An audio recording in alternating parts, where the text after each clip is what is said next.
পৃথিবীতে যত অবিবাহিত মেয়ে সবাই তোমাদের ভাবি। No worry. একটা মানুষ মালা দিয়ে ফুল দিয়ে মানে বিজয়ী ঘোষণার পর 1 মাস পরে কেউ কি মামলা করে? অনেক টাকা খরচ করে মরিয়া হয়ে যায় তো, দুইবারে তো একবারও পাশ করেনি। এই জন্য চেয়ারটা গতবার মামলা করে জোর করে এটা বসে জোর করে চালাইছে, এবারও যদি সেই সুযোগ হয়। এটা ক্ষমতার মোহ আছে না, লোভ আছে না। এখন তো কয়েকদিনে তো নো হেয়ার আছে, কোথাও কোনো নামই নাই, আছে কোথাও তো নাম নাই। তো এইটা চেয়ারটা আঁকড়ে ধরে নিজেকে আলোচনায় রাখার চেষ্টা। আসলে একটা মানুষ মালা দিয়ে ফুল দিয়ে মানে বিজয়ী ঘোষণার পর 1 মাস পরে কেউ কি মামলা করে? এটা জায়েদ খান ছিল, মনে করছে অনেক কিছু, এটা দিয়ে অনেক কিছু হয়, এটা দিয়ে নাম আলোচনায় থাকা যায়, এটা মনে করে। কিছু নাই, এটা নোংরামি। মেয়েটা যা করতেছে পুরো নোংরামি করতেছে, নির্লজ্জ বেহায়ের মতো সবসময় শব্দ বলি, এই একই কাজ করে প্রতিবার। পুরো জগৎটাকে, নির্বাচনটাকে প্রশ্নবিদ্ধ করে দিচ্ছে একটা মেয়ে নোংরামি করে। ভাই একটা জিনিস প্রশ্ন করছেন, সেটা জানতে চেয়েছেন যে নিপুণের পার্লারে কি হয়, তিনি সেটা জানতে চান। আমি যতটুকু জানি নিপুণের পার্লারে কি হয় না হয়, কিচেন এভরিথিং আপনি জানেন। কারণ আমি কি পার্লারে কৌনার? আমি কি পার্লারে যেতাম?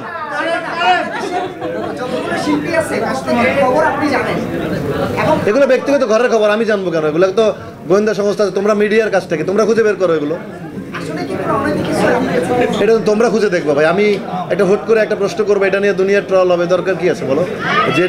যেটা নিয়ে আমি কথা বলতে অভ্যস্ত না। আজকে আসছি, তুমি ধরো আলাউদ্দিন নিয়ে কথা প্রশ্ন করো না, আলাউদ্দিন রেস্টুরেন্ট নিয়ে এটা প্রশ্ন করো, আমরা শুনি।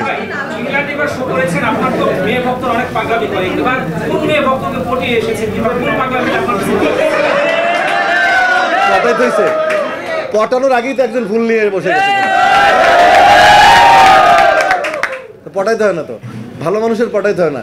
ভালো মানুষের তো আল্লাহর রহমত থাকে, এমনিতেই পটে যায়।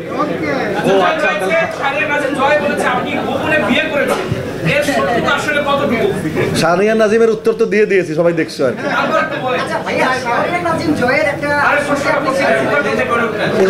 এগুলো উনি বলে বলে স্ট্যাটাস দিয়ে উনি একটু আলোচনায় থাকতে চায়, বড় ভাই, আর কিছু না।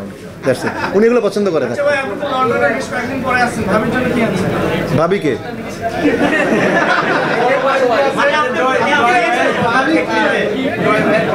সব পৃথিবীতে যত অবিবাহিত মেয়ে সবাই তোমাদের ভাবি। নো ওয়ারি।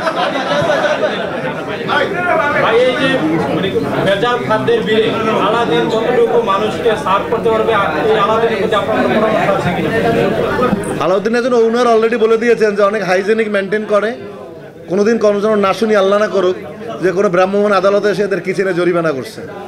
কারণ এইটা আমি আশা করবো, আমার দেশি ছেলে, ইয়াং জেনারেশন, আমি আশা করব এই ভেজালের ভিড়ে, এই ভেজালের সাথে সাথে যে মানুষের মধ্যে একটা অস্থিরতার ভিড়ে ওনারা সুন্দর মানসম্মত স্বাস্থ্যসম্মত খাবার পরিবেশন করবে, লাভ কম হোক বাট মানটা যেন থাকে। ইয়াং ছেলেদের যেন আমি আবার 1 বছর পরে এসে বলতে পারি, you are the best you people.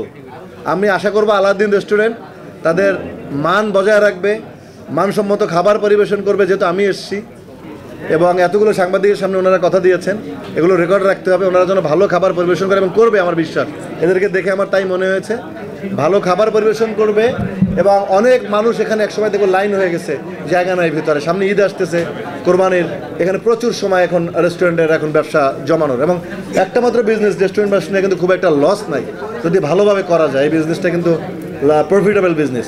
তা আমার বিশ্বাস আলাউদ্দিন রেস্টুরেন্ট সেই মান বজায় রাখবে, ভেজাল খাদ্য বর্জন করবে এবং কিচেনে তারা স্বাস্থ্যসম্মত পরিবেশ এবং স্বাস্থ্য সুরক্ষা নিশ্চিত করবে, হাইজিনিটি মেনটেন করে তারা মানুষের কাছে তাদের উন্নত মানের খাবার পরিবেশন করবে। এটা আমার বিশ্বাস এবং আমার থাকবে বলে এদের সেখানে দেখে আমার মনে হলো।